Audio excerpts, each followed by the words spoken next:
camp, as you're sort of wrapping up the camp portion of fall today?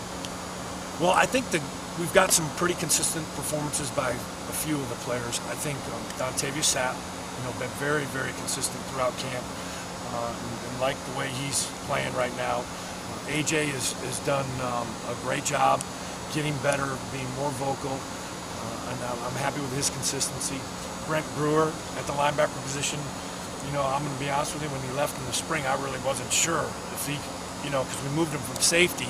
So, the spring we were really concerned about how he was going to fit in at linebacker, but he has done a great job. He's really worked hard. Really proud of Brent. Brian Randolph in the back end has been very consistent as well. Ladero is starting to separate himself as well. I think he's done some really good things. Justin Coleman has shown a lot of consistency on the perimeter at the corner position. And then, we got, Cameron Sutton, who is a true freshman who's going to be in there. And I'm real pleased with the way he's progressed as a freshman. He still makes freshman mistakes, but he doesn't get rattled. He's really responded in the right way. Up front, we got to get better at our pass rush. McCullers is a big body inside, but he's got to give us more. In terms of third down, being a three-down defensive tackle instead of a first and second down guy. We just got to continue to rotate guys in there and keep bringing those guys along. John, you got one practice left in the preseason technically. How set are you heading into game week at this point, do you think? How set are we heading into game week? I mean, we have a lot in, I think, right now for our guys and where we're at. So I feel comfortable with the scheme. There will be a couple things that we'll continue to look at and possibly add.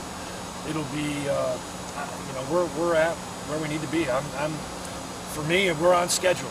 We're working down our checklist of things that we need to get accomplished, and we're on schedule. We're ready to hopefully peak here in the first week. What's the likelihood of Kurt Magid playing in the first game? I'm not counting on Kurt. In the first game, he is getting more and more reps, but nowhere is near being full speed. So not planning on him. He got somewhere tonight. Yeah, he did. We rotate him in there in the nickel package. Is the plan to increase that as you go? Or yeah, what we do is we drill them, we give them reps, and then we get feedback from, Jason, our trainer. Hey, he responded well. There was no swelling, things like that. So that's kind of how we're progressing with him. I'm sorry? Jock? He's not going to do anything until he gets the pin out of the thumb, which I'm not sure when that is. Probably 2-3 weeks. The X-ray came back. It looked good. They were very positive. They did not give us a time when the pins come in. But in terms of the opener, is there any chance? I'm not counting on him either.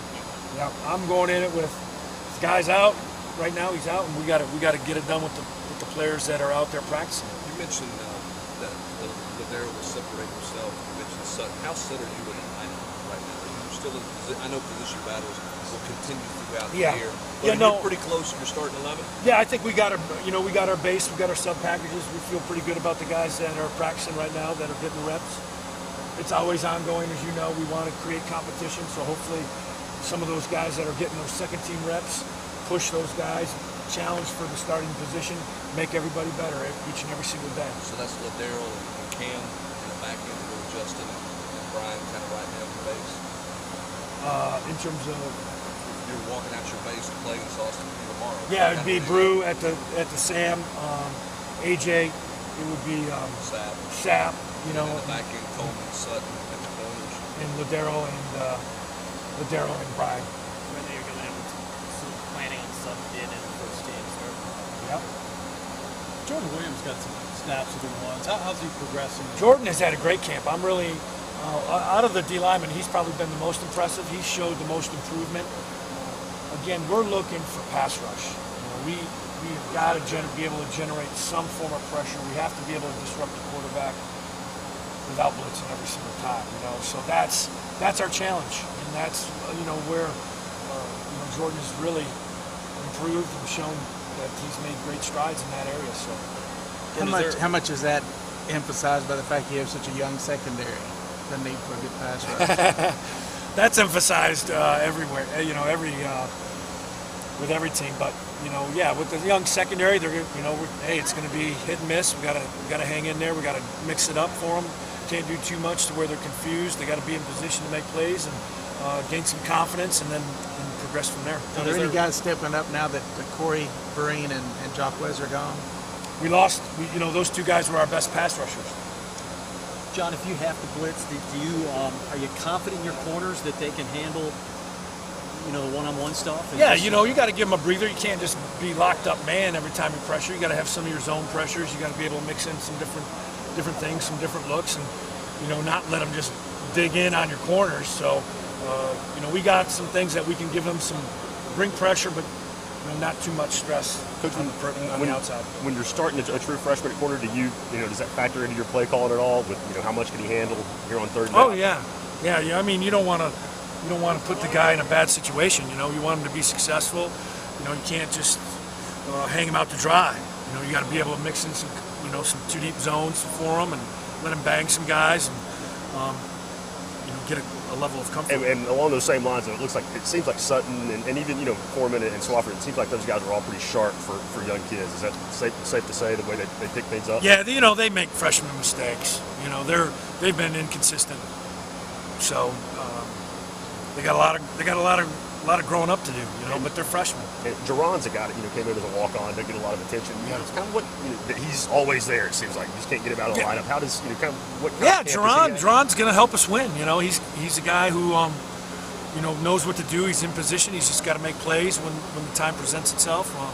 The last scrimmage, he had a couple pass breakups and a couple tackles. So happy with him. He's got to keep getting better. And how big of a surprise has Devon been at that nickelback from what you guys might have expected? Coming in and Devon's a very good athlete. He has mental lapses too often for us. So we got to get that coached out of him. How do you feel about subbing an entire group, or not a group, but 4 or 5 guys on third and long passing situations? Is that something you like to do, or you prefer to leave the base down guys in there? It depends on where you're at in the drive. If it's been, if it's the third play of the drive and it's third down, leave the guys in there if they're your best pass rushers.